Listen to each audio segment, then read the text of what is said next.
Les profits de l'industrie du lithium explosent grâce à la voiture électrique. Oui, mais alors du coup, le prix du lithium explose aussi, hein. Le Chilien SQM, deuxième plus grand producteur de lithium au monde, a publié des profits au quatrième trimestre 2022 ayant triplé par rapport à la même période un an auparavant, dépassant de peu les prévisions face à l'augmentation de la demande et du manque de disponibilité de ce métal désormais très recherché. SQM a donc enregistré un profit de 1,15 milliard de dollars le dernier trimestre de 2022, surpassant de peu l'estimation moyenne de 1,14 milliard des analystes. Oui, ils y étaient presque. Son revenu a été aussi multiplié par 3 à 3,13 milliards de dollars, dépassant plus franchement l'estimation de 2,99.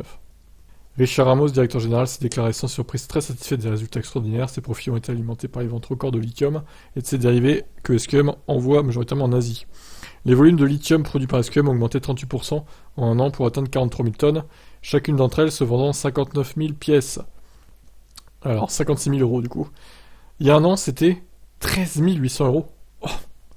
Dans une communication séparée, SQM indique qu'il compte investir 3,4 milliards de dollars de 2023 jusqu'à 2025 pour augmenter sa capacité de production, espérant l'étendre de 210 000 tonnes prévues cette année à 265 000 en 2025. Attention cependant, il se pourrait bien que SQM mange actuellement son pain blanc.